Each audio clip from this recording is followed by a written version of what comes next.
Peace, peace, peace. Check 1 2. Check 1 2. Peace to the check. How I sound? Let me know. This your brother Sanel. Peace. Check 1 2. My bad. I had to mute that. My fault. Let me let it get the beat to let it ride a little bit before we get this started. I am honored to present the family with a beautiful bill tonight. Well, not necessarily myself, but the Sister Kaba, Nebti, Ankht. She has a presentation for you tonight entitled Young Ruby Bridges, Roads to Civil Rights. And we talking about a time frame of 1960. If those who've been paying attention to the history we've been kicking over here at NBK. I'm loud and clear. Perfect. Perfect. So for those who just tuning in, this is your brother Sanel. I got the Sister Kaba Nebti Ankht on here tonight. She's going to be doing a build about the young Ruby Bridges and her route to getting some civil rights for some education down south. And we all know how down south was. So let me get this chat up a little bit before we bring the sister on. Peace to Ogunbola, peace to Tavo, Gorilla Grodd, peace, Sister Julanda, peace. Who else we got? Brother BBO, peace. See who else we got in here. Again, if you haven't done so yet, or if you're new to the channel, please like, share, and subscribe. Next to that subscribe button, please hit that bell so you'll get a notification when the family go live. Let's see, we'll get some more people in here for the sister. Let me see. It's Cobb. Let me see. Where's Sister Cobb at? Sister, you on right now? Peace, brother Sanel. Peace, brother. What's Yeah, I'm going here. on? I'm Hey, just peace to introducing you to the family. all right. You got a great presentation for us tonight. I just was reading over, and as we were building in the back chat, Yeah. I have my pen and my pad out, and I'm ready to learn like everyone else. Yeah. Again, for the family, we appreciate you coming through, Mm-hmm. enjoying this build, and it's a chance to learn with us. And I advise you as well to get your pen and your pad out. I introduce you to the great Sister Kaba Nebti Ankht. Peace, my brother Sanel. I appreciate you, brother, for that warm welcoming. As always, superb with all the accolades. I mean, you're just wonderful, brother. I appreciate you all the time. I appreciate the whole New Black Knowledge platform and family. Appreciate the supporters. All of the family, everybody, brother Sanel mentioned that's out there in the chat. This is gonna be a little short bill, family, not too long. Um, Down here in the south, you get under the weather a little bit. So today I've been sipping on some ginger and green tea, to get myself right. But other than that, this is something that I had, and I wanted to make sure that we put it out now so that people could show their babies. So I want, if you all would, um, thumb up the screen, um, share it with your friends and your family. We want this to be something that the youth can look at and learn from. These histories, too often, our histories go untold and unknown. And we know that when it comes to education in the United States, you know, you had the formation of the district schools. That was that new nation. Um, they called it a new nation, 1776, excuse me, through 1830. You had the district schools, and you also had the more advanced colleges and academies in antebellum South as well. One of the aims of these of this history of education in the United States was this commitment. And people varied on how they felt about it, the sentiment amongst the people, white Americans, preferably. They had varying commitments to it, based off the idea or the concept of this mass schooling, right? Because as we will witness, it play out, equality in education, hardly constituted for what black people both free and enslaved. experience when looking to further and develop systems that would cater educational development, family. So it was this so-called fulfilling of the promise of democracy. And how did they view democracy? These white Southerners, they viewed democracy as an efficient, and I'm going to quote here, an efficient democracy was one in which the needs of the group determined the development of the individual. I'm going to repeat that. They felt that the promise of democracy was having an efficient democracy would be one that in which the needs of the group determine the development of the individual.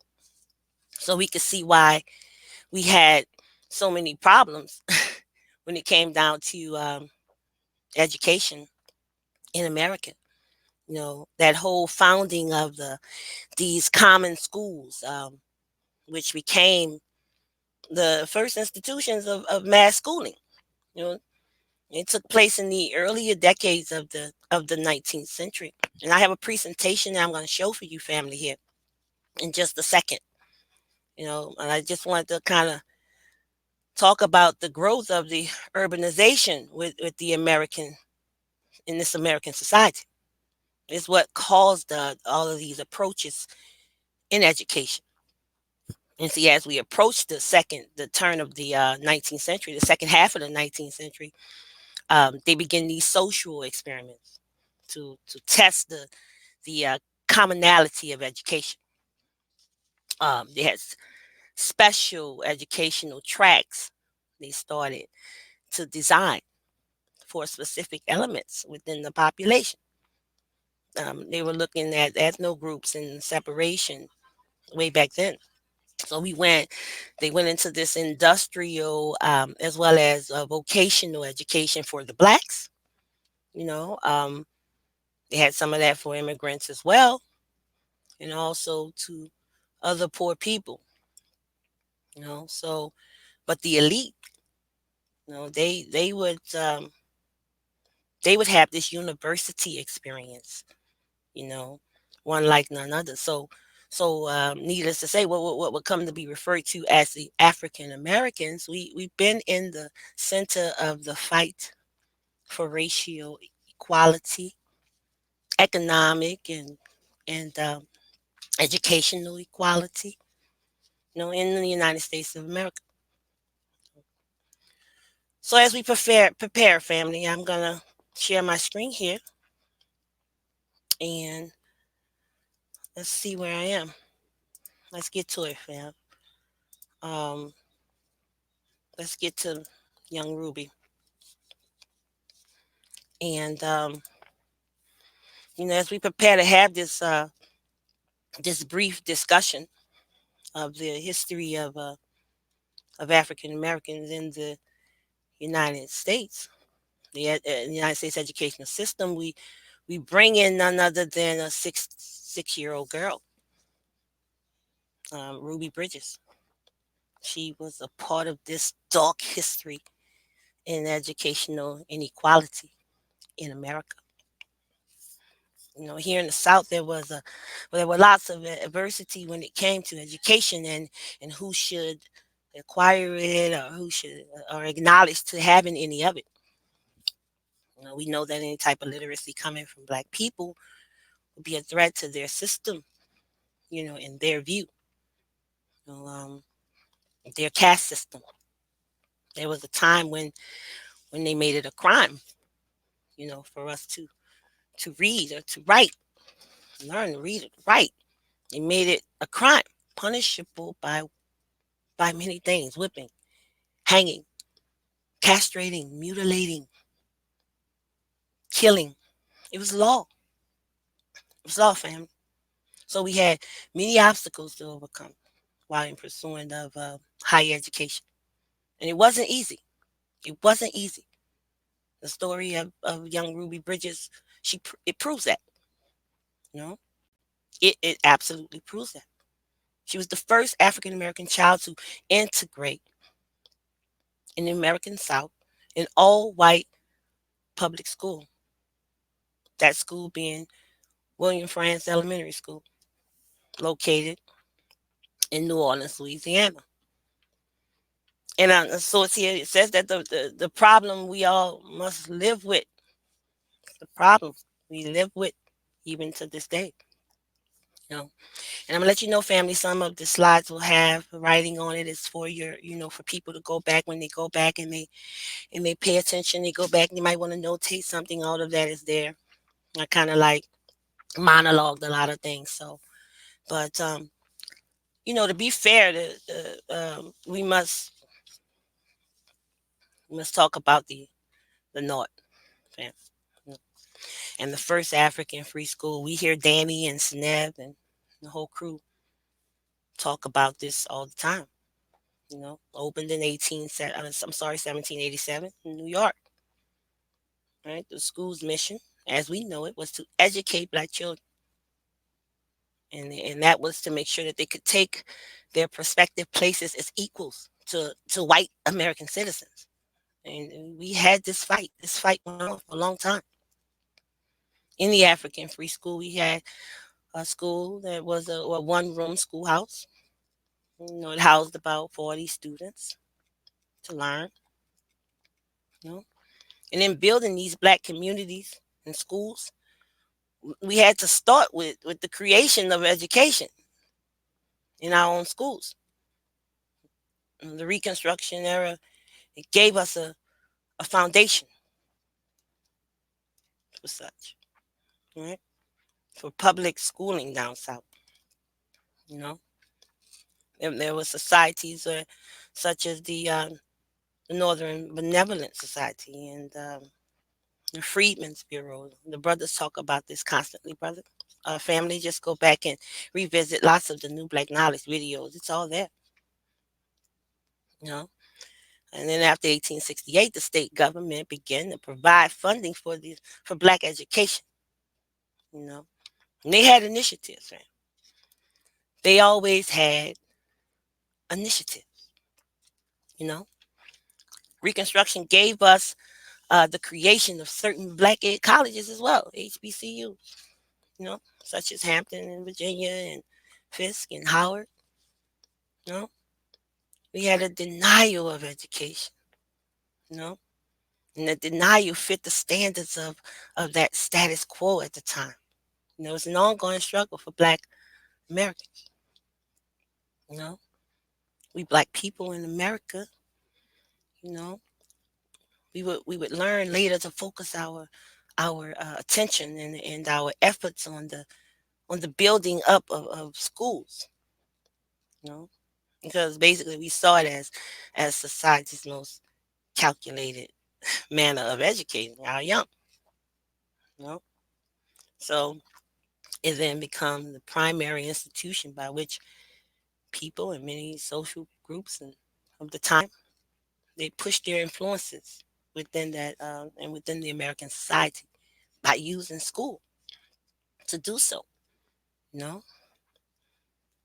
so and I mean, these are things we need to realize we don't know.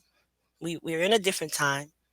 A lot has been covered up. School system is geared towards teaching the white history of those who came here, as immigrants themselves, and so we don't hear about a Ruby Bridges in our elementary, secondary schools, junior high schools, or senior high schools, and I'll explain that to you a little bit later. Family. So the Civil Rights Act of 1875. Um, this was when the U.S. legislation, right, and the last of the Reconstruction statutes, the ones that were supposed to give us better treatment of blacks, right?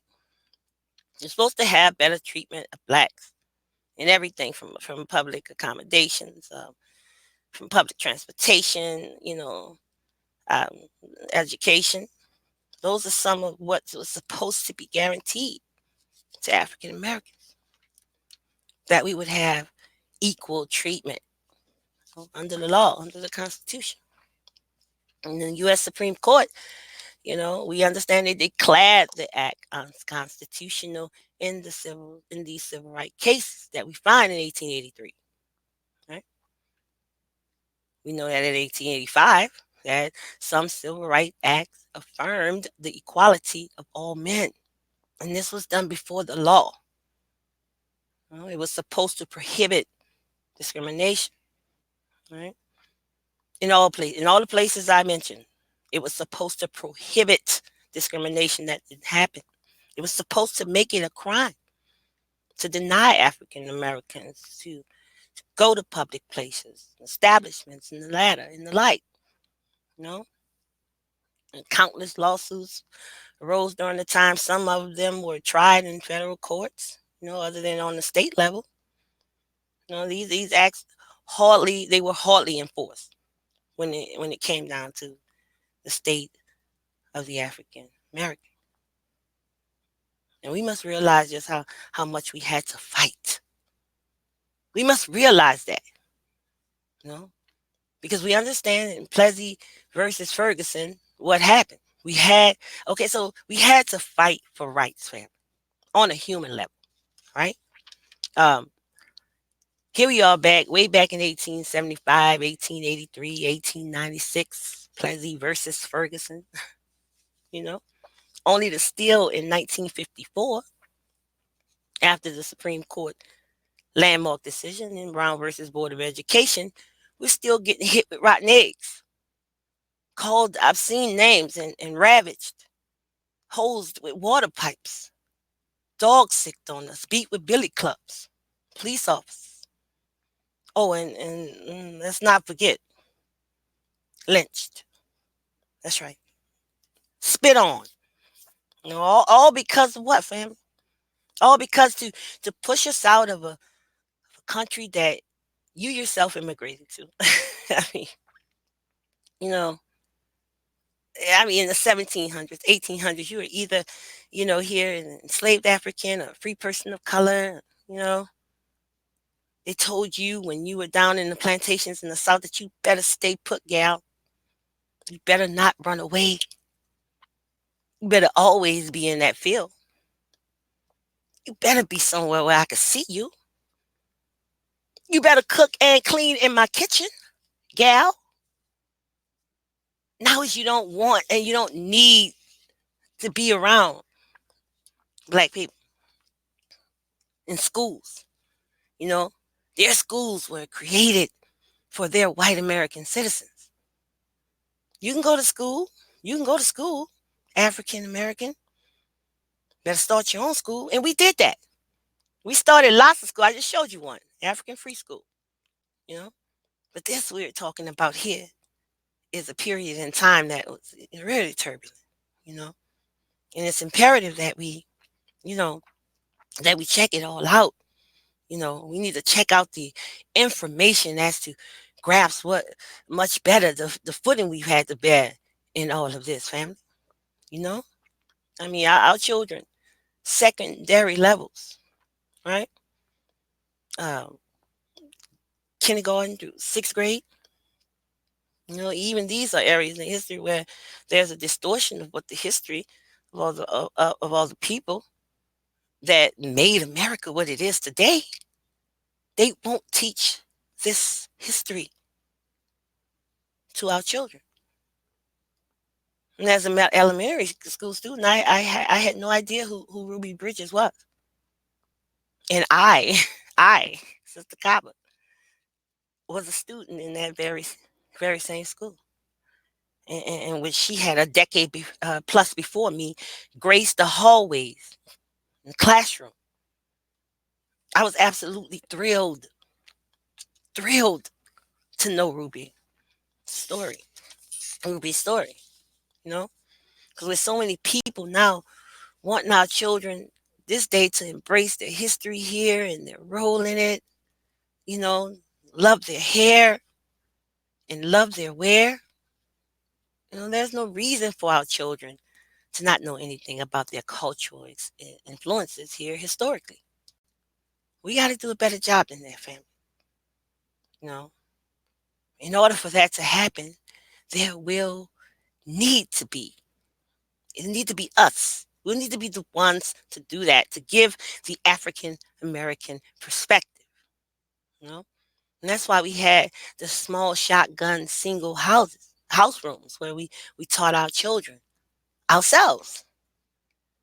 You had to have us here. You know, you had to have us here, but at the same time, we don't want you here. I just, you know. So family, that Supreme Court decision in Brown versus Board of Education in May 17th, 1954, you know, white Southerners, they didn't care about this decision. We can see that while visiting the certain events around that happened, like in Little Rock 9, Little Rock, Arkansas, right? Um, or the McDonald 19, and yes, Ruby Bridges story over at William France Elementary School in New Orleans. Again, they wanted their own spaces in which to educate their children without blacks, you know? Now they weren't worried about space as long as you were cleaning their houses and cooking their meals and wet nursing their babies, all of the manual labor that they just had to have. Just watch the movie The Help to see how white women treated black women in these homes. They never cared to see black and white children in a classroom setting together, ever. So in the fight for civil rights, in the fight for human rights and voting rights, the fight for social equity, equality, you know, we came a long way. We needed justice. Now it's time to, uh, you know, there's some of that. Some people would feel like, well, yeah, you know, integration did some things. It was a step towards progress. They say that in our society, we know, is a society that's filled with racial hatred. Well, and what's good about black businesses closing its doors, because that is the arm of what happened. That whole let's integrate and united stance in the 60s and 70s. We saw the transformation in the black community. We saw what happened. We became more of consumers of theirs, more than we had even since the signing of the Emancipation Proclamation, when slavery was seen as unconstitutional. You know, we saw the transformation. Their capital was our hard-earned money, as we didn't want to see a field to grow or pick anything else. That system had worn us out. It warned us out. I have an aunt that I have a bill right now with. We're gonna drop it on New Black Knowledge. And while everybody's speaking about American descendants of slaves, she's gonna give you her story of how she picked cotton as a little girl in the late 40s and early 50s and got paid a quarter and a nickel and a dime. And she told me, "Your garden is beautiful, baby. I love it. I love what you do. But I don't want to see a flower." She said, "I don't want to see a garden or a field." She said, "I picked so much cotton in Mississippi's Delta in the 40s and 50s. You couldn't pay me to have a garden as beautiful as yours here." See, we lost the relevance of what it was about. Land is your power. You know, to have that beat out you. Now there's these big, corporations up there, these big warehouses, Domino Sugar and all these other companies, that told on your back. You made the difference. You made their economy what it was.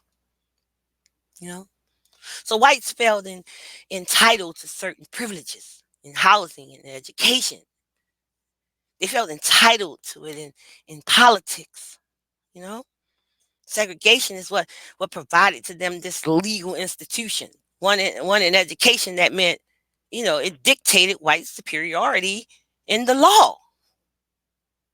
Right? Segregation was supported by the Constitution. Okay? And so then we can see why white Southerners had such disdain towards integrating schools. They remained strong in their stance. They seen it as we are separate, we're not equal. That's their motto, family. That's their mantra. That is what it was. You know, and I mean, I have a presentation that I did, and I'm gonna drop, and it's dealing with Vassar College. You know, and it's considered, and Vassar College is considered this prestigious all women's college. We can see in that particular college the framework that's set today in the standard classroom and its education and its educators, the modern education and the educators today. That role that the white woman plays and has had at Vassar College is the same one that she has today in the school system, in the classrooms, in the public and the private sector. Right? Because there was a time when they could not have cared less about teaching a black or Negro child. They couldn't care. They could not. They couldn't have cared less. As in the case with Ruby Bridges, we see something a little different there. And we saw that there were some white Americans who, didn't hold on to such stern prejudices, right? This lady named Barbara Henry. She was a white educator. And she was a teacher at William Frantz Elementary School, and she was the only one that decided that she would show up every day to teach Ruby. Now, I want to stop right here because what I want to do is I want to show you a quick video. It's a couple of about 3 minutes to give you a framework of what was going on with young Ruby when she entered the school premises with federal marshals and her mother. So 1 second, let me log out, fam. I mean, not log out, but let me get out of the presentation. I'll drop right back into it. Okay. And let me go over here to the video. And which one is it? It's this one. Okay. Family. So now, brother, let me know. Can you see that? Can you see that, brother? Can you see that? Are you there, brother? Can you see it? Okay. I'm gonna have to let me hold on 1 second because I listen, fam. I don't have the chat open at all, so I'm not sure if my brother's here. But somebody, one of my brothers, if you can't hear me or you can't see it, hit my phone. All right, let me play this Ruby Bridges movie clip, and this is when she desegregated an all-white public school system. And the reason she desegregated this school was because she had the highest scores in the state. She tested the highest in the state, which allowed for her to be admitted into an all-white public school. Remember, the Brown versus Board of Education's decision of 1954 had warranted her or any other African American child to be able to integrate into these schools. But the white Southerners, that was just not what they were seeing. So here we go, fam. Let me play this.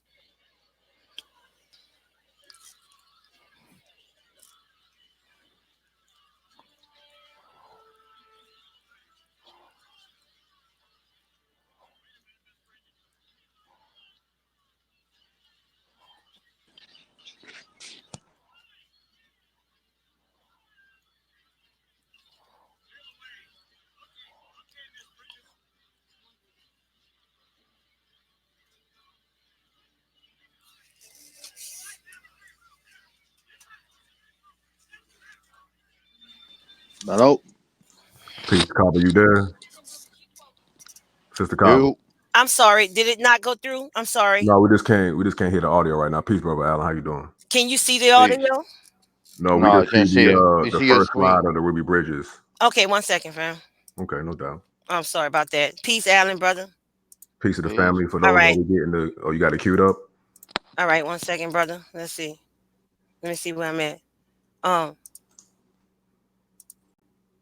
All right, I got your screen showing. Sister. Can you see it? Can you We see can the see it. screen?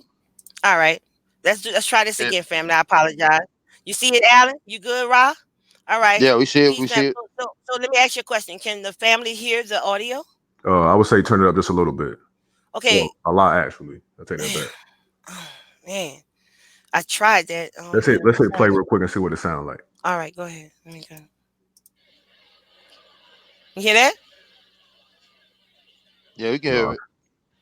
you can hear it, Alan? Yeah, I hear it. It's a All little right. low, but All right, so just let it run.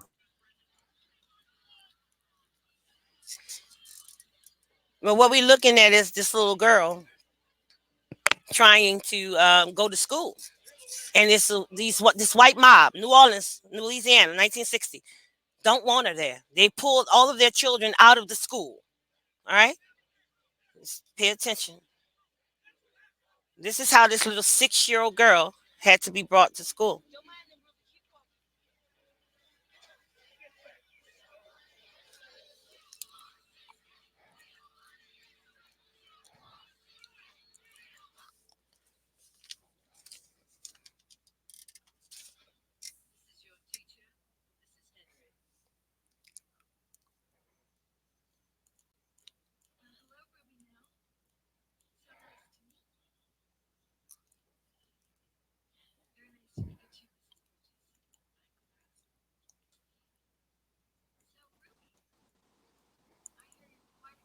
yeah, the chat they saying they can't hear it. So I guess you'll have to talk us Okay, through it because I never seen it. You could just okay, talk it through. all right, no problem. Well, what's going on right now? I'm gonna turn the sound down. What's going on right now is this lady has extended all of these little women right here. They're very upset. They're mad. All of the women of the school have left, came in and took their children out, and they're all upset because they don't want their school to be desegregated. So this lady, Barbara Henry, she extended a warm welcome to her, and she's bringing her to the class, and she's the sole student in the class family. She's the only one there who have to every day be marched in by federal marshals. Now, the guy that's coming in, his name is he's a psychiatrist, and she would need one happening to be 6 years old, dealing with those psychological tolls. I mean, her mom, she could get through with her family, but this guy, and I'm going to talk about him. I'm going to give you some backdrop on him. This little black girl right here, all right, was so smart until this man who actually came in to see about her, he has some serious accolades at Harvard University.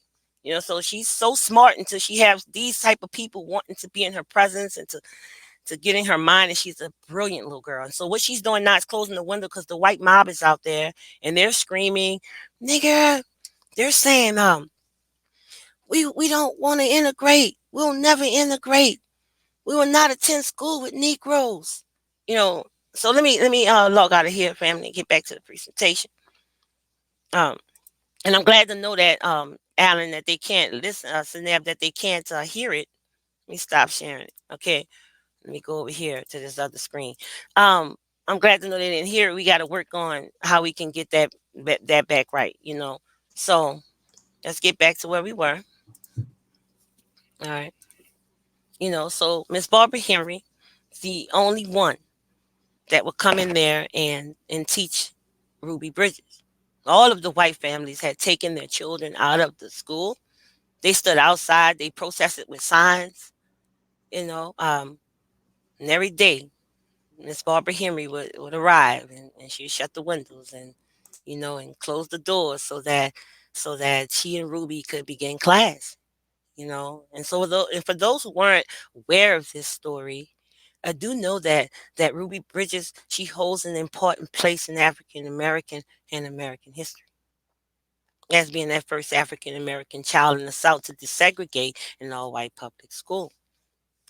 You know, and think about her, 6 years old, having to be escorted by federal marshals.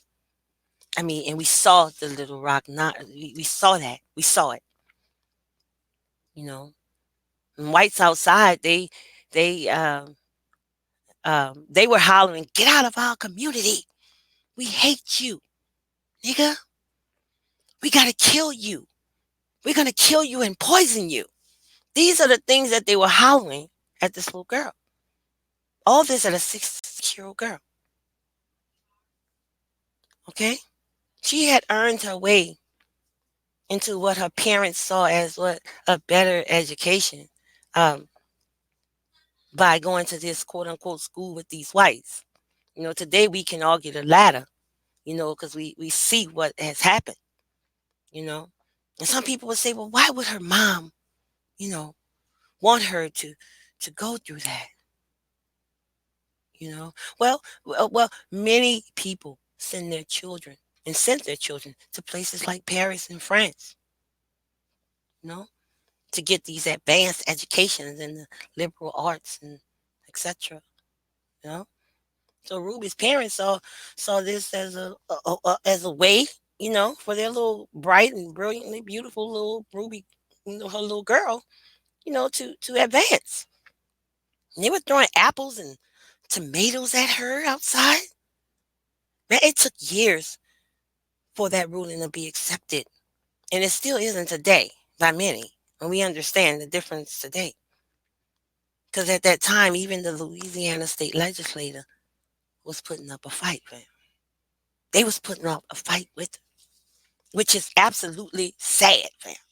Like I just, the story, the whole movie. There's a link I have. If anybody wants to go and check that movie out when they get time and watch that whole movie, it'll bring you to tears.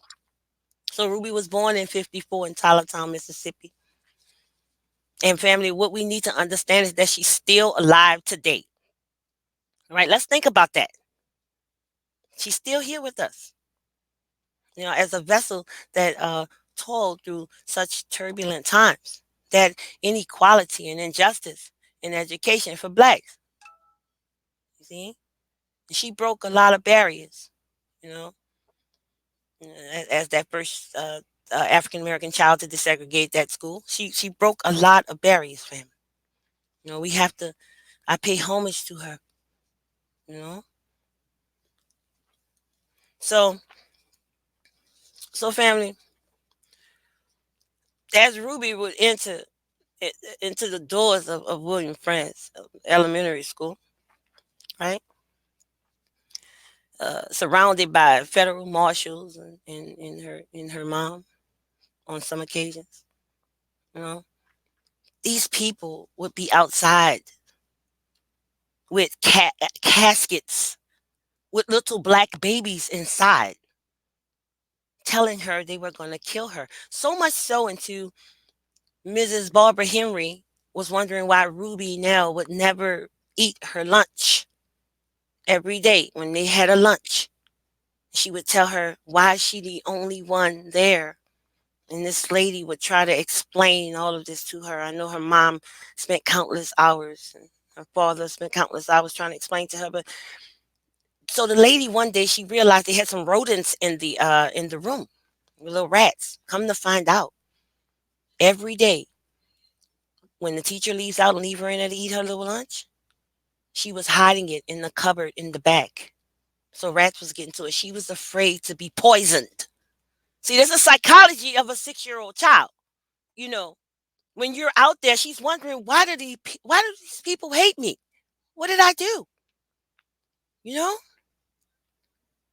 I sat in that classroom, family, first, second, and third grade, and I didn't know anything about Ruby Bridges. Okay? And then when I was 7 years old in '77, I saw Roots. And then I understood the story, the history. I understood some things at a young age, y'all. Don't ask me why my parents let me watch Roots. They let me watch it. And we watched it for it was like a 3-day sequel. I don't know if Danny out there, Danny know with his old self, we was little kids in the '70s, you know.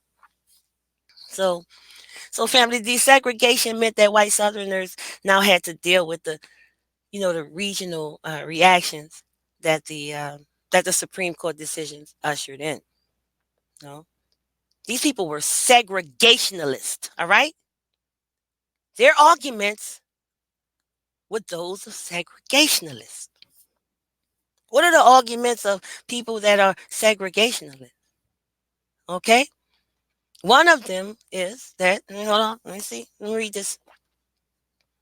The Constitution did not require white and African American children to attend the same schools. I told you that Constitution is the reason why they were in such disdain. They felt like it was violating their rights to change it and to alter it. I mean, or to amend it. One of the second arguments of segregationists is social. They said that social separation of blacks and whites was a regional custom, and that the states should be left free to regulate their own social affairs. One of their third arguments was that segregation was not harmful to black people. Hmm. Hmm. Yeah, just think about that one. Think about that for a minute, because you're gonna have some information on both sides there. And one of their fourth arguments was that whites were making a good faith effort to equalize the two educational systems, but because black children were still living with the effects of slavery, all right, it would take them some time before they were able to compete with white children in the same classroom. This is their arguments, y'all. In 1960, this is what they were saying. So you're up against something like that. You're really up against something. So these white Southerners, they had um, issues with schools desegregation, which is why young Ruby Bridges had to witness both whites, both child and adults, right? Outside, William Franz, holding signs, reading, "Save segregation, vote segregation." The little boy had a sign up there that said, "All I want for Christmas is a clean white school." That's what he said on his sign. He just wants a clean white school. These white women were leading the way, y'all, shouting out there, "Get that nigga out of there." They led the way in the fight against integration of their now desegregated schools. You see? I mean, they led the way, fam. So here is just an image of Ruby. This is the real Ruby and her mom. While they're walking out, being escorted out. And here it reads, "The image of those first steps taken by Ruby Nell Bridges are seared into the mind, eye, and continue to sink our national conscience." All right, and it is true. It just gets inside of me when I see that movie. When y'all watch that movie, I saw it many years ago, but I want to know why I didn't know it while I was in elementary school, junior high school, high school. That lets you know right there about the divide when it comes down to educational equality and highlighting the achievements of our people here in America. All right. So um, Ruby's family, they had I'm sorry. Before I get to that, this is what I was talking about. That child psychologist. His name was Robert Coles. He was in that little clip. And he volunteered to provide counseling to Ruby, right, during her first years. And I don't want to hold y'all too long, but I really want you guys to kind of look at the movie. And there's a book. He also wrote a book. This guy here, Robert Coles, he wrote a book about Ruby Bridges. It's a very good book. So these are just some references here for you all to grab at a different time. I don't want to hold it too long because we did start late. So let me keep going. And I'll just read this. He was in immigration from Leeds, England, United Kingdom. And Sandra Young Coles, originally from Sioux City, Iowa. Robert Coles attended Boston Latin School, where he played tennis, ran track, and edited the school literary magazine. He entered Harvard College in 1946, where he studied English literature and helped to edit the undergraduate literary magazine, The Harvard Advocate. Okay, he graduated magna cum laude and earned Phi Beta Kappa honors in 1950. My daughter's a part of the Beta Club at school. Anyway, so that is him. He had some remarkable, acknowledgement with himself. So let me go here. I'm sorry about that, y'all. And this was just another. This was just. I apologize, fam. Let me get back where I was. I kind of got out of it and lost track of where I was, fam. When you're thinking about this type of information, It's just brutal. It can be real brutal. So here the education. This is a picture of an elementary school in Hurlock, Maryland, 1935. Gelatin silver print. Just talking about it. So I'm gonna read here. At the turn of the century, the basic curriculum of black primary schools reflected the jobs open to black workers. In 1900, when 90% of all blacks lived in the former Confederacy, 6 of every 10 employed blacks labored on farms, mostly as sharecroppers, perpetually in debt to the white landowners to whom they gave a share of their crop as rent. Reference Jim Crow Schools by Peter Arns. And I just wanted to just reflect there for a second. Okay, let's keep going, fam. All right. And here, this was a Supreme Court ruling in Massachusetts, in the case of Sarah C. Roberts versus the city of Boston, 1849, December. 5-year-old Sarah Roberts was forced to walk past several white schools to reach the colored primary school. Her father, Benjamin Roberts, a black printer, filed a lawsuit against the city of Boston to integrate public schools. In 1849, reformer and future U.S. Senator Charles Sumner represented Roberts and challenged school segregation in the Boston courts. Separate schools for African Americans, he argued, in effect, branded a whole race with the stigma of inferiority and degradation. The Massachusetts Supreme Court, however, upheld segregation in a widely cited ruling. Excuse me, real quick, Cobb. I do not mean to interrupt you, but Uh, could you please take the slide to 22 so the family can see the source you got on the screen? I'm sorry. Somebody want to see the source? 22? Right here?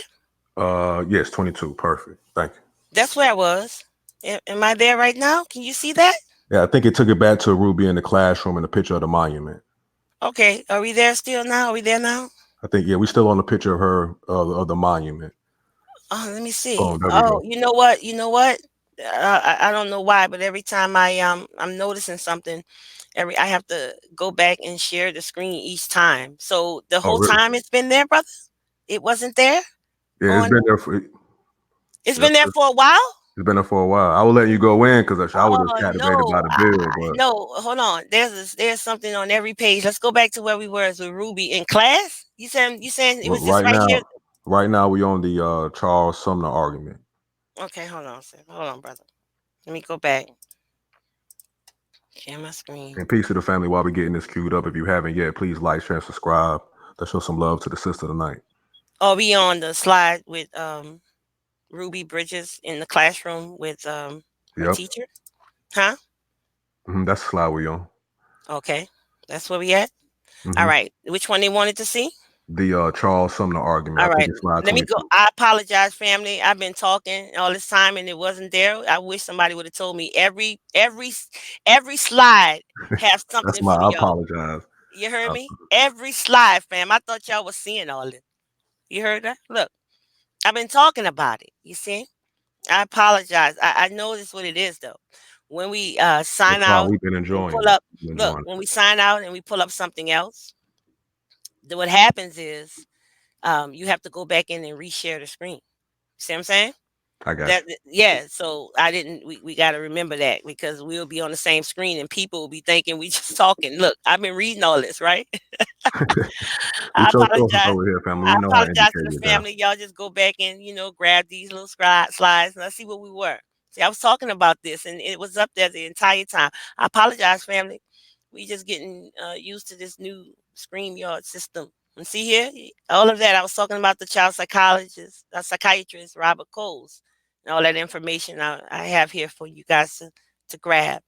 And this is what I was reading from an immigrant from Leeds. Remember, I just wanted to highlight that. And and then this is where I was talking about the elementary school in Hurlock, Maryland, 1935. All right, the education of black children in the Jim Crow South. Okay, let me go back. Let's see what we were. We should be at Charles Sumner now. Let's see. Right here. There we go. Can you see it, family? Still on the stream, it's still showing the her in the classroom. I don't understand why, brother. I'm on this screen. Okay, Maybe we on Charles Sumner right now. okay. I don't think it want to let me do the That's fine, sister. We enjoying you just going in, so you just keep building. Everybody's enjoying it. We good. is it still here, sis, brother? Can you see Charles Sumner now? No, it went back to Ruby All in the right, I see classroom. what's happening. I see what's happening, fam. We're not gonna be able to do the special effects and everything that I'm doing with this because y'all been getting it the wrong way. Okay, Okay. so there go the Sumner one. Let's see if I can make it a little bigger for y'all. All right, let's see. You know, if y'all can get it, get it. Let's see. Equality before the law, unconstitutional separate colored schools in Massachusetts. Argument of Charles Sumner. You see it, brother? Got it? Yep, we got it. All right. All right. We gonna get the live stream together, y'all. It's just a lot going on. What is happening is I can't use the studio. I can't use the Studio mode. yeah, I can't I do got it. Yeah, it's not working. So here's another just a complete text of the US Supreme Court segregation decisions, you know, the Henderson case, the McLaurin case, the Sweat case. These are things that you guys can look up and, you know, Pittsburgh, Korea, and look into some of the, it says equal justice under the law. But we understand that to be kind of not the case for us, you know. And this one particularly was Margaret Citadin Douglas. Now she was in prison for teaching blacks, free blacks, right? Um, the prohibition of education for African Americans has deep roots in American history. According to the 1847 Virginia Criminal Code, any white person who shall assemble with slaves or free Negroes for the purpose of instructing them to read or write shall be punishable by confinement in the jail and by fine. So, under the code, under this code, Margaret Douglas of Norfolk, Virginia, a former slaveholder, was arrested, imprisoned, and fined when authorities discovered she was teaching free colored children of the Christ Church Sunday School to read and write. All right. Just wanted to add that for y'all. All right. All right. So, right here, Ruby family went through a lot of trouble, family. The Bridges, they went through so much controversy because of the decision to send Ruby Nell to this all white school. You know, the town locals, they were complaining. Um, they were denying and refusing them services. They were refusing the Bridges services in the community. They all started to fall in alignment with these people. They started to become very unhappy. They felt like the Bridges family was being very self-centered, you know, and for all about themselves, and that they didn't care about the community. You know what I'm saying? The father lost his job. You know, his boss told him we can't have you here while that nigger gal of yours is stirring up trouble between the good whites here. That's how he said it. Right? And I'll go to mention Miss Frankie. When I was a little girl, there was a lady on the corner named Miss Frankie. And the Jews were just moving out of the communities in the 70s, early 70s. They started moving out in the 60s after this, of course. You know, they ran. They ran to different places in New Orleans. A lot of people know this. But there were Jews that was these Jewish people and white Americans, they were still in the community. They were just getting out real fast. You know what I'm saying? Her grandparents, they were sharecroppers in Mississippi. They went through a lot of turbulent times as a result of this. You know, they had to encounter all of this hatred, you know, which were really just echoes of what we had already had to succumb for the previous 2, 3, 400 years leading to our civil rights era. You know, I want people to visit education for blacks before being taught by whites. You know, before we were taught by whites, let's look at the education that we had. You know, I feel like this and that, brother. Give me one teacher, you know, 40 kids in that shotgun room We got the corporate economics, Hey, our own businesses, our own libraries, hospitals. We had it all. We remember Tulsa. We know what we did. You know, we know what we did, fam. Sorry about that. Get out of there. You know, and so here, this is the signs that we saw all over. We saw these signs everywhere. All right, we want white tenants in our white community. All right, so following the violent uprisings of 1967, the Natural Coroner Commission bemoaned the sad state of segregation in America's central cities and the housing woes endured by African Americans in the urban poor. I mean, this is all free information, fam. You don't have to pay for it anywhere. It's out there. We just don't know that it's there because of the simple fact that we've been taught a different way to look at it, a different approach to this information. You know, we were just taught it a different approach, fam. You know, um, they wanted segregation. This is in New Orleans. This is an image from New Orleans, right on the same block as Ruby Bridges in the school. This is a community I grew up in as a little girl. All right, same community. They're out there. We want segregation, and when they did all that to this little girl, one little girl. There was no other black children at the school or even in that community for that matter. All right, in 1960. And we know her family moved there so that they could get to what a better opportunities and jobs and things like that. And here is just kind of messed up. This It's kind of like a search for it was seeking for. Okay, let me get over here, fam. I'm sorry. This thing, it kind of messed up when I took it out of the mode. But this just shows how a lot of opportunities were there for black people, to buy homes. Look at here. Here's one. Gave the address 1822 Holly Grove Drive. Some of these streets are named the same still today. 3700. How many bedrooms that is? A lot of bedrooms. They had Negro doubles. Let's move in. Let's move in a little bit. See what we're talking about. Yeah, attention colors. Look, real estate for sale. They had a whole lot of different opportunities that took place. I mean, we fought for civil rights, fam, human rights, voting rights, and once we got them, we still had to fight people because they didn't want us to have them. Algiers, for colored Algiers. My auntie lived in historic Algiers Point. I grew up going to Algiers Point, but I just want to show that, fam. Um, and so here, all of my slides done got messed up. So there from that thing. You heard No, me? I just think you on the bottom right hand side. You see Yeah. where the magnifying. Oh, Okay, yeah, take yeah, it yeah. down. Let me get back. I'm There we sorry. go. Thank you, baby. No All doubt. right. So anyway, here, former President Barack Obama and Ruby Bridges, they're here commemorating the painting of her being escorted by federal marshals. It's a national, and it's that book that I told you that Robert Coles wrote. Very good book. I bought it for my daughter when she was 6 years old. Had her to read it. You know. Okay. And here's an image, fam, of William France. Same little bricks. I walked up there, fam. I walked through those doors. Same doors. It's the same school. They did some renovations to it, and they have this monument here now.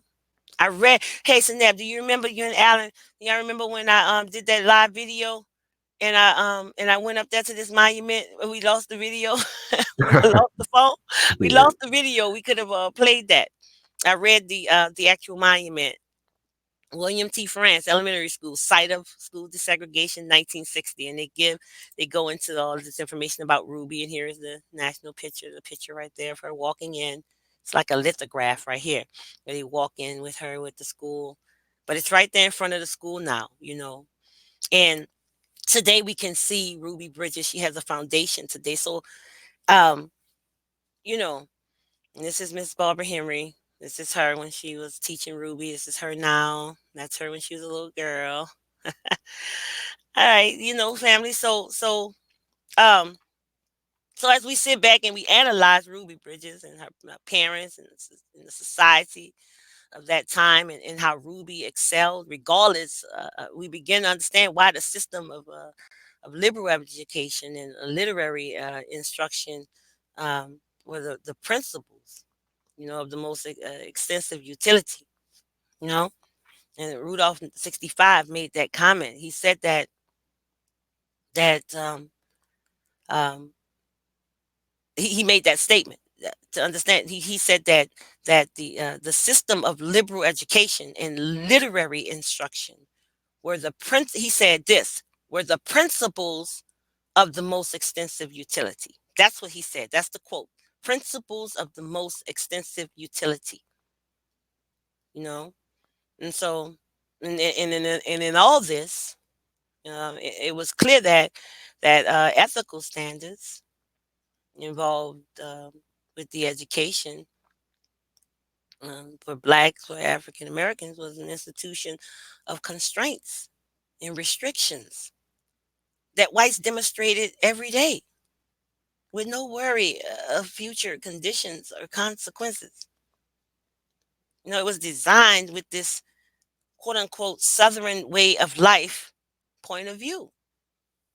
You know, imagine your 6-year-old baby happening to experience some of that. And when you guys see the movie, you'll see how extensive it really was. But there's a monument here in Oakland. Sorry, in California. All right. Run a young Ruby Bridges on the Remember. And that's how they spelled it. I didn't make a mistake. I'm telling y'all they spelled it that way. I don't know why. Remember Them monument in Oakland, honoring the power of children. All right, created for William Frantz Elementary and commissioned by the Ruby Bridges Foundation. And we're almost done, fam. And so, fam, today Ruby Bridges has a motto, you know, and her motto is that the values of tolerance, respect, and appreciation of all differences. That's her motto. The values of tolerance, respect, and appreciation of all differences. She is quoted as saying, each and every one of us is born with a clean heart. We know nothing about race or racism. And there's a video I want y'all to see, and I wish that you could hear it because I want you to hear what Ruby said. It's gonna hurt. It's just gonna touch your heart. So Ruby Bridges Foundation, the Ruby Bridges Foundation is dedicated in working with and educating children so that they can live rich and meaningful childhoods, lives, and grow up to be models and leaders of love, kindness, equality, and equity, symbolic to equality. All right. In addition to the Ruby Bridges Foundation, she has written a memoir. She's given lectures. She's been a keynote speaker address. She's given that. She speaks at schools across the country. She continues to actively share with others the lessons of the histories that she played such an important role. And I want to extend my gratitude for all of you. And in doing that, I say, Ashun, Ashun, thank you. Because inside of Yoruba culture, um, there's no, you don't receive thanks. You show thanks. So Yeshua, I'll say to you. And peace and love to my family. That's going to be it for this presentation of Ruby Bridges. When you go back, you can grab all this information here. This is some stuff that I've already covered. I just wanted it to be a part of the presentation. I have some references here on mostly everything I talked about. I just didn't APA format on everything. I'm so tired of school, y'all. But the source is here for you guys. And I just, I want everybody to understand that this was just one of those things where I kind of like wanted to show people what happened to this little girl at a specific time in our history here in America, especially in New Orleans in 1960, because no one made any fuss about it or any conversations about it when we were younger. It hurt me being almost 20 19 years old, before I found out of her story. And I had graced that school in those walls. It's very hard to know that, you know. But what I did know is that um there was a they always have had this specific system they wanted when it came down to uh schooling, you know, our children. I'm gonna read something from Education in the United States and Interpretive History. All right. And it comes from chapter 11. And me and Dr. Ma'at had this conversation a while back on one of her shows. It was called Tea Talk with the Sisters. Y'all subscribe to Dr. Ma'at and support Mel Treg. Peace to you, sister. Salute always. Much love to you. But I remember speaking about this on one of my sister's shows. And it was in chapter 11 of the book. And the title was Progressism and the Kindergarten, 1870 through 1925. And this was important to me. I wanted to read this. It says that the kindergarten was born out of the educational idealism so eagerly imported from Europe in the 19th century by American educators, and out of the intense American interest in using schooling to moralize and to assimilate the urban poor. That is clear right there what the aim was. So we can always say we could have stayed in our free African schools, our African free schools, because they had an agenda the entire time when they were creating this mass schooling.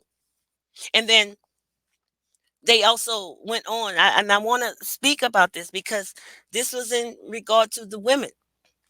Um, it states here, and I quote, the status of women in higher education was a point of much controversy in this period. A large number of academics were open exclusively for women, several of which offered courses of study equivalent to that offered by most men colleges. The most famous, perhaps, was Emma Willard, Troy Female Seminary, opened in 1821. But let me go here. In most schools, women were taught subjects thought likely to improve their performance as housewives, mothers, and elementary school teachers. Their work emphasized English grammar rather than the classics and higher mathematics. The practice in oratory and elocution, okay? And what is elocution? Is the skill of clear and expressive speech, especially of a distinct pronunciations and articulations. All right. So it said their work emphasized English grammar rather than the classics and higher mathematics. The practice of oratory and elocution that was part of the rhetoric course for men was dropped as women were not supposed to speak in public. Okay. Simple arithmetic, geography, and other elementary school subjects and work in household arts such as sewing or embroidery rounded out the English course for women. Within the educational schools, women were often segregated both socially and in the classroom. Contact between the sexes inside or outside of class was minimal, or at least was supposed to be minimal. And we're talking here about that American system of mass schooling for white Americans. It did not include that of African Americans. But, and there's so much more we can talk about, family. But I understand that, you know, we've been here almost an hour. I knew, Neb, I knew I was going to go over the 40 minutes. I apologize. No, it's But, all good. I'm pretty sure the family is appreciative of the information you yes, dropped yes. tonight. So Hmm. before anyone else, I'd like to say thank you for taking the time out to be with us here and Yeah. kind of giving your words of wisdom and building on this topic. Because again, this is why we call the channel New Black Knowledge, because it may be new to you. So again, thank you. Exactly, brother. And I'm gonna end it with this right here, and it comes from the Second Crucifixion of Nat Turner, edited with a new introduction by John Henry Clark. I want to read this to you, family. You give me a moment, to Neb, and we'll be out. Okay. Nat Turner is not considered a hero in the general literature of the United States for the same reasons that other great black rebels, both men and women, have not been given their due in the literature of the world. At one point, the Walt Disney Company announced its intention to build a historical theme park in Virginia that would also reflect American slavery. Fortunately, after vigorous protests from the community, plans for the park were scuttled. In Dr. Clark's opinion, no such park should be built unless it reflects the kaleidoscope of slavery. Runaways, escapees, and slave rebels like Nat Turner. It has to include that. He says the story would have to include the impressive achievements that African people have made in exile in spite of slavery. Perhaps the greatest achievement of African people away from home is not that they survived, but that they also prevailed and went on to produce great literature and music and to build institutions of lasting value. It has been said that Nat Turner is a hero awaiting an interpreter equal to his heroic place in history. If African people in exile had produced only one Nat Turner, that would have proved black people were worthy of being free people. There is in the Nat Turner story still another message. African people away from home were in constant revolt. To have survived slavery and all its cruelty removes from black people forever the stamp of inferiority. What frightens their enemies is that they have transcended simple survival and have proved themselves at critical moments of history that all of the odds were against them. That black people could move beyond mere survival and teach heroic lessons and indeed frightening to the enemy. It is indeed frightening to the enemy. The true Nat Turner story says this for the time that he lived. And and the message resounds for all time. Nat Turner's story is part of our revolutionary heritage. And that was John Henry Clark in 1997. I just wanted to leave you guys with that. And I apologize, family, for anything that was going on. I did pretty good to say that I was a little under the weather. I was. I think you did amazing. Listen. I'm sure that those in the chat would agree. Okay, well, listen, I want to say peace to all my family in the chat because I told a couple of my family, shout out to my brother Kobe Pikeside, shout out to my brother Danny, my brother Alan, my brother Jehudi, Houston there, brother Chris, shout out to my brother Ankht, the God Killer, and the real black atheist is on fire. Shout out to all of the family that I mean, it is what it is. I just, peace and love to everybody, this is what we're doing. And I have a special presentation coming up for the people.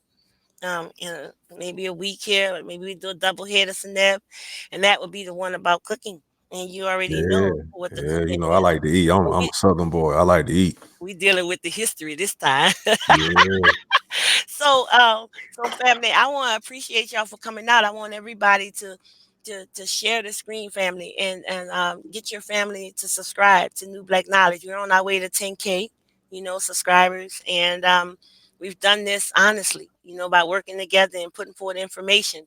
People like Seneb and Danny and Alan and Daryl, my brother MBK Hootie, they all make this.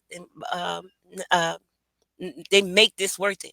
Okay, and we make it worth it. So I want the children to hear it, and that's why there was no vulgarity in this live stream. I did my best, fam.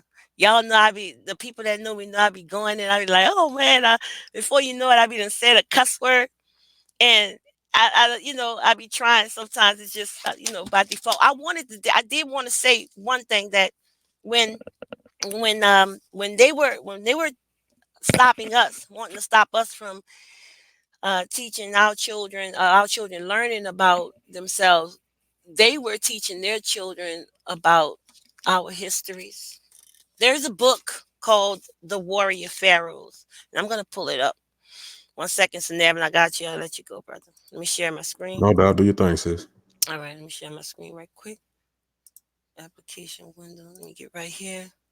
Share. Let me go to it. Right here. Here it is. Can the family see that?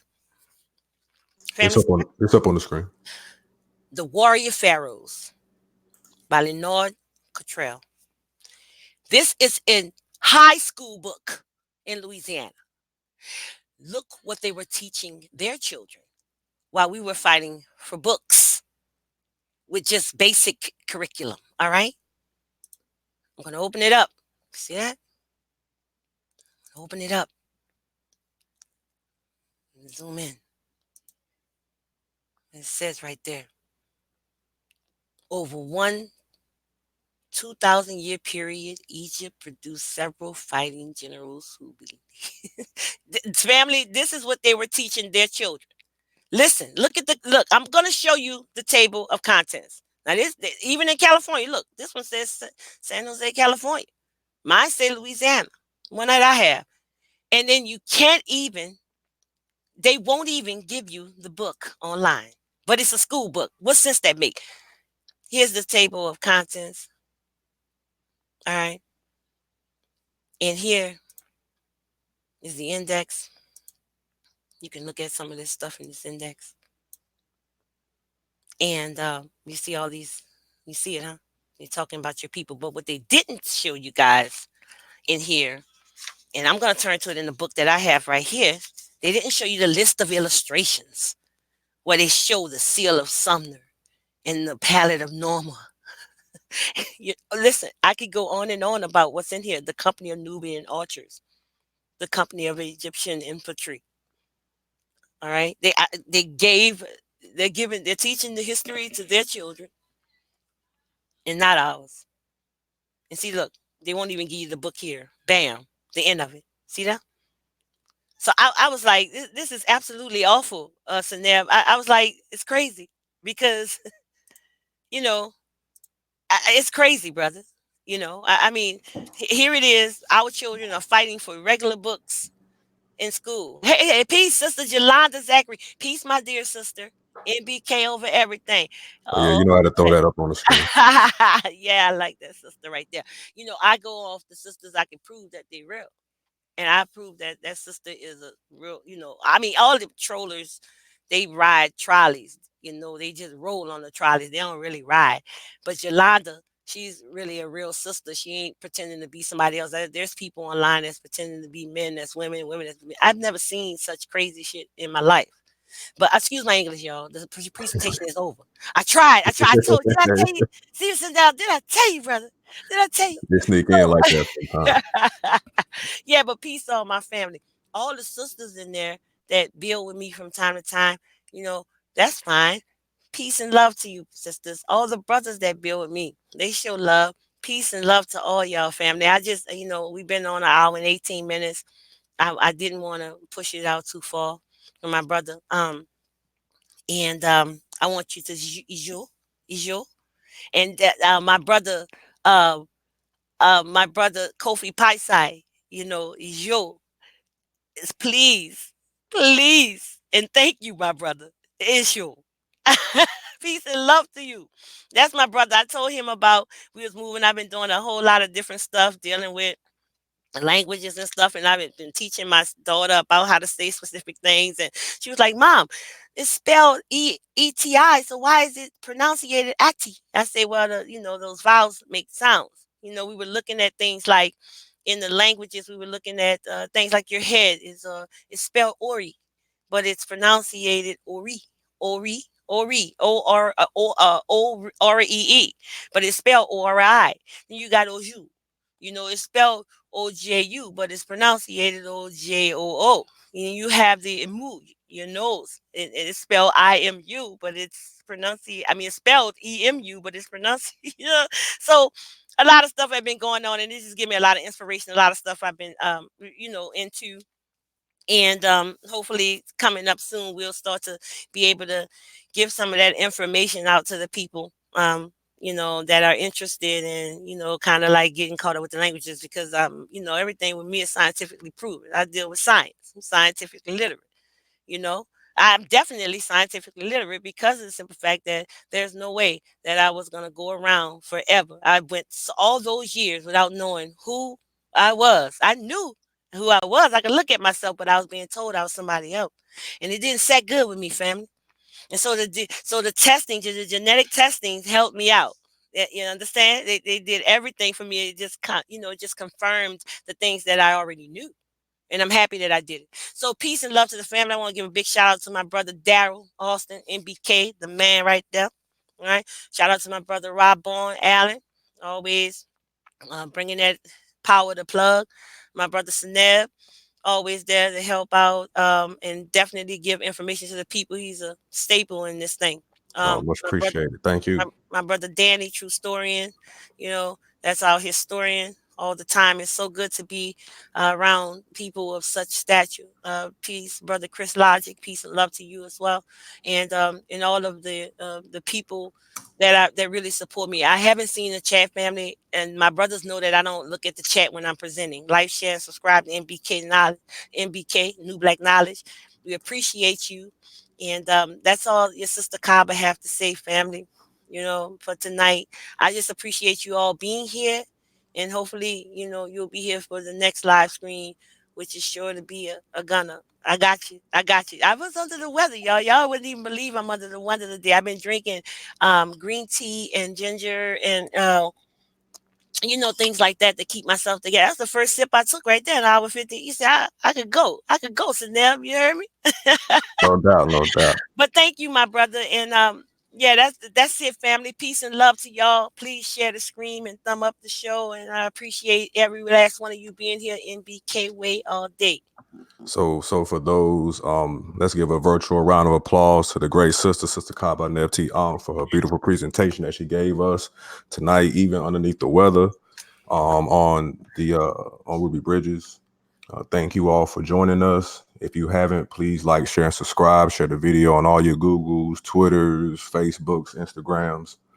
And if you, the brother Knowledge Born, if you can, brother, put a comment underneath this video to the Gullah Geechee Film Festival that's going to be on Auburn Avenue, October 26th of this year. I'm in Atlanta, I'm in Sugar Hill, and I'm telling you, I'm going to be there, and hopefully we can link and build. Hey, And really, Sanel, one more thing, not to cut you off. Did yes, sir. is my brother Jehudi Ma'ad out there? Jehudi Ma'ad out there? Jehudi? Peace and love, my brother Jehudi Ma'at. That's the man there on productions. There ain't nobody more fire than my brother Jehudi Ma'at. That just is what it That's a is, man. fact. That's a fact right there. You get not rolling like it's power to plug all day, And it is NBK Way. If we haven't, I all don't know day, if we said that all yet, day. but it is NBK Way. Each Yep. one teach one is the motto. I think the brother Allen just jumped on. It's good, brother. There You go want my to get something in real quick? got something to say, Nah, Alan. nah, nah. Peace, peace. I was just holding the Appreciate. little chat down. I Good, appreciate you, good, Alan. You've been there, brother. You've been Peace to the there. God. Yep. Peace. good job, good, Mhm. good stuff, good Hey, stuff. brother Knowledge Born, if you send me the flyer, we'll see about throwing it up on the NBK social group on Facebook.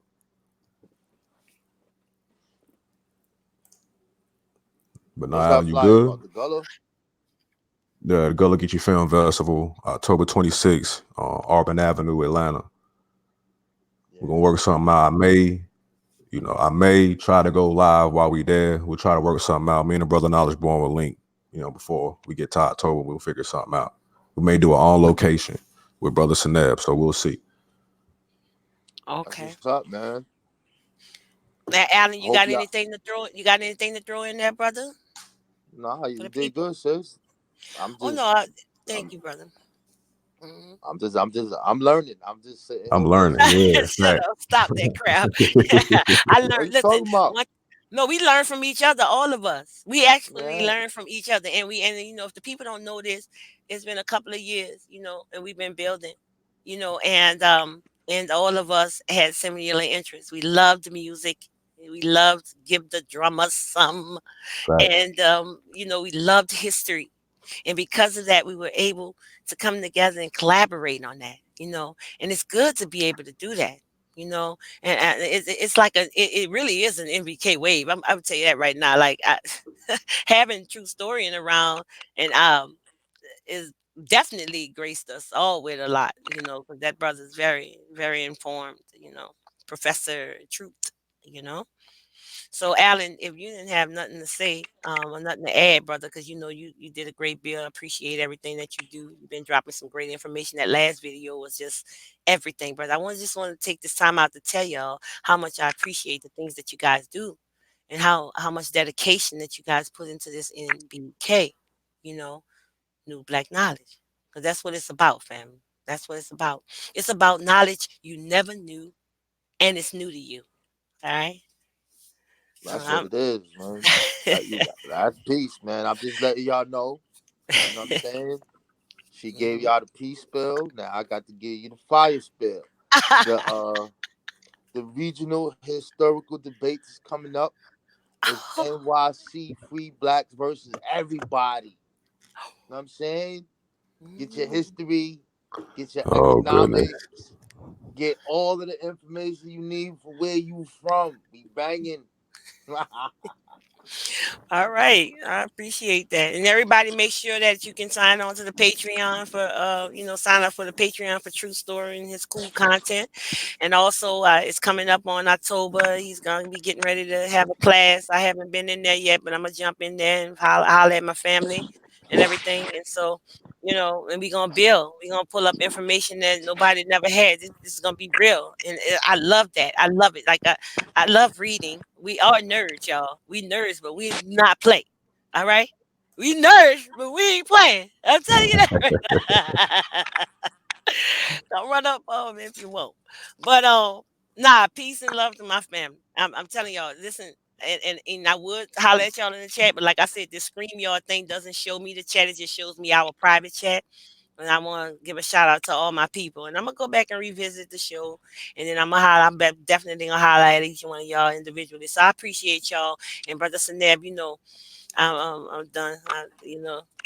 Go get some tea and chill out. Yeah, get you some tea and relax and Yeah. enjoy your evenings. To the family in the chat or who's gonna watch.